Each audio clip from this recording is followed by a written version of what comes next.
Soy Patricia Betanzos Navarrete, soy la subinspectora jefa del grupo UFAM de la Policía Nacional en la comisaría local de San Fernando, Cádiz.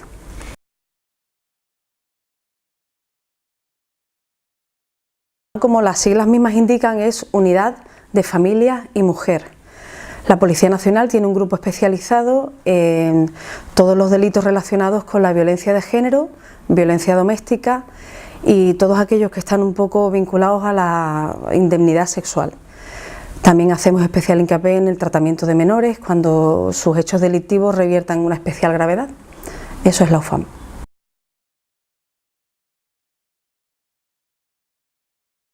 Desde el primer momento que se tiene conocimiento de que hay una posible víctima de violencia de género, puede ser bien por una llamada al 091, una dotación interviene y lo primero es atender a esa víctima, bien sea llevándola a un centro sanitario para su atención y sea reconocida por un médico, y posteriormente aquí en la UFAM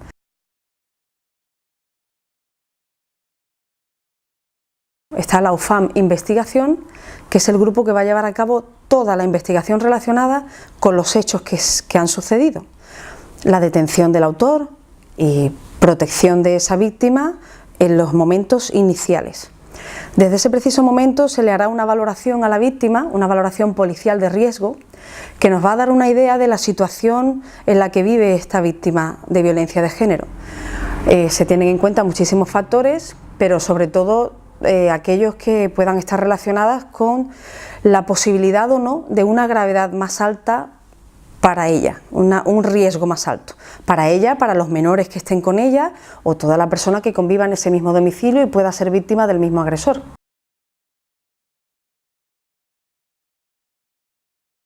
Después entrarían en funcionamiento la UFAM Protección, que es el policía que se va a encargar de gestionar su protección desde el momento en el que entra en esta comisaría, asistencia a juicio, traslado a domicilio para recoger enseres, traslado a sede judicial para asistir al juicio rápido que se realice, y todos los contactos telefónicos que se tengan que hacer con ella, ya sea la víctima o bien la víctima con su policía de protección, porque le tienen asignada de forma personal y de hecho ese trabajo se realiza en exclusiva, solo se protege a las víctimas.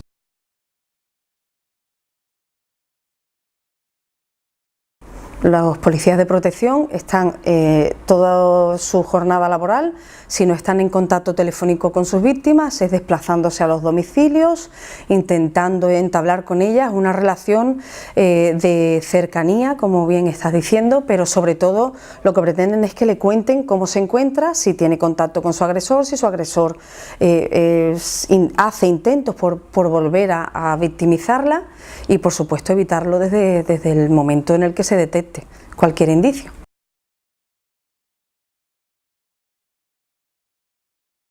Mientras dure la medida impuesta, la medida cautelar, que inicialmente es cautelar y luego por sentencia firme se le impone, el contacto es constante. Es una víctima que está activa, que nosotros llamamos activa en un sistema, en el sistema Biogen, que es un sistema específico que hay para víctimas de violencia de género, y ahí siempre vamos volcando todas las intervenciones que se hagan con esta víctima, porque la valoración esta que se le hace inicialmente a la víctima es una valoración que nosotros aquí como Policía Nacional la hacemos, pero igualmente la hace la Guardia Civil y las policías autonómicas que hay a nivel nacional, e igualmente tienen que volcar toda esa información en esa base de datos, en Biogen. ¿Por qué? Porque se puede dar el caso de que una víctima que hoy vive aquí, precisamente por ser víctima de violencia de género, decida irse a La Coruña a vivir. Y su policía de protección de San Fernando no va detrás hasta allí, sino que la protección pasa a un policía del punto en el que se encuentre la víctima en ese momento. Incluso encontrándose inactivadas las medidas, o sea, que hayan ya cancelado su periodo de validez, si su policía de protección considera que esa víctima corre peligro, puede continuar manteniéndola activa.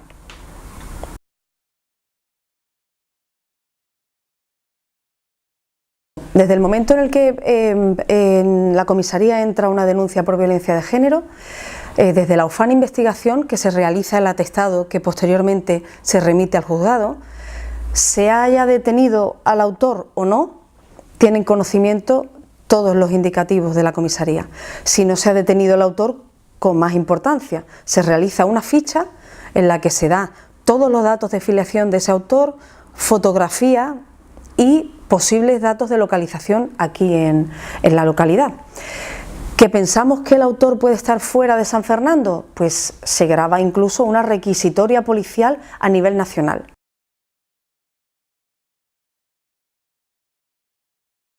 Se toman muchísimas medidas con respecto al autor también. Evidentemente, si se le ha detenido, previa a su detención, o si ha sido en la propia intervención en la que la víctima ha llamado a la policía, el Z interviniente detiene al autor, pues en ese preciso instante se va a comprobar si ya tiene antecedentes por los mismos hechos, si ha tenido alguna medida de alejamiento, de incomunicación con esta víctima o cualquier otra. Tenemos que saber si es reincidente o no, porque bueno, eso nos puede ayudar también a saber qué riesgo corre la víctima. Si posee armas, si tiene menores a su cargo, y todo ello siempre en aras de procurar la seguridad total de la víctima y de posibles menores o personas que tenga a su cargo. Evidentemente está la víctima que es consciente de que es víctima de violencia de género, pero el miedo le impide denunciar. El miedo ya no solo por las represalias del autor, sino por el hecho de que todavía estamos en una sociedad en la que muchas mujeres no denuncian porque temen verse en la calle, verse sin domicilio, verse sin sus hijos y sin un sustento para ellos. Eso es algo que se les informa desde aquí, desde la UFAM Investigación y de la UFAM Protección. Se les pone al corriente de todos los teléfonos que hay de atención a las víctimas de violencia de género, todos los servicios que suelen ofrecer los ayuntamientos de las localidades y a nivel nacional. Hay servicios de asuntos sociales, servicios de abogacía, todo está dispuesto para que una víctima de violencia de género no se encuentre sola y encuentre ayuda siempre a su alcance y gratuita.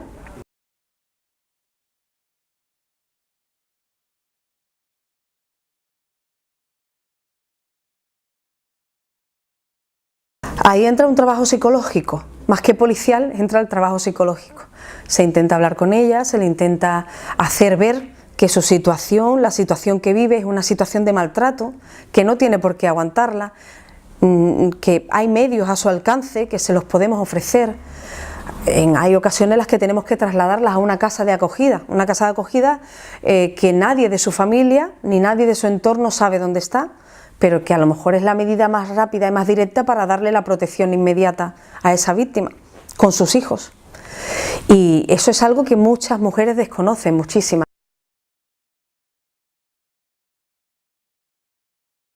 Si oímos una noticia en prensa cuando el autor mata a su víctima, por desgracia la mayoría de las coletillas de la noticia son "no había denuncias previas". ¿Por qué? Porque la verdaderamente maltratada tiene miedo a denunciar y no da el paso de ir a comisaría o a la Guardia Civil o al puesto de policía más cercano que tenga y dar conocimiento de los hechos. Pero lo más triste es que no solo no lo dan ellas, sino que no lo da la gente de su entorno que sabe lo que se está dando. Y también pueden venir a denunciar todas esas personas.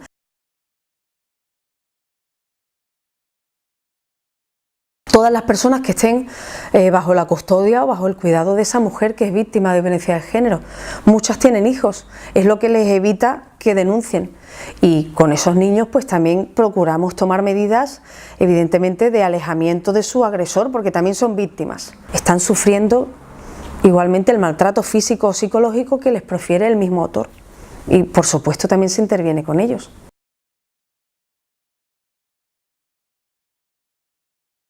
Considero que en algunas ocasiones la protección de datos se vulnera y se vulnera siempre, casualmente, más en perjuicio de la víctima que del autor.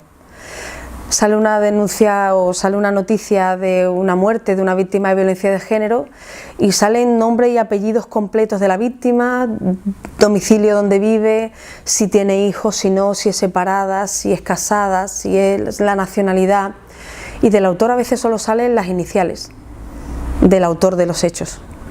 Y si, tirando un poco, barriendo para casa, el autor es de las fuerzas y cuerpos de seguridad, pues ahí sí que se hace especial hincapié en su profesión, mientras que si es cualquier otra profesión, pasamos de puntillas por encima de ellas, ¿no? Entonces hay determinadas profesiones en las que a lo mejor parece como más grave, ¿no?, cometer esta clase de delitos, o más reprochable, y se da más datos o más información sobre el autor, pero de la víctima pienso que siempre se da demasiada, incluso imágenes de su domicilio, que tiene que continuar viviendo allí, y ya es una etiqueta más en su vida, ¿no? Esa casa, ahí vivía o viven los hijos de... Eso creo que es necesario cuidarlo un poquito más, por la víctima, por evitar victimizarla más.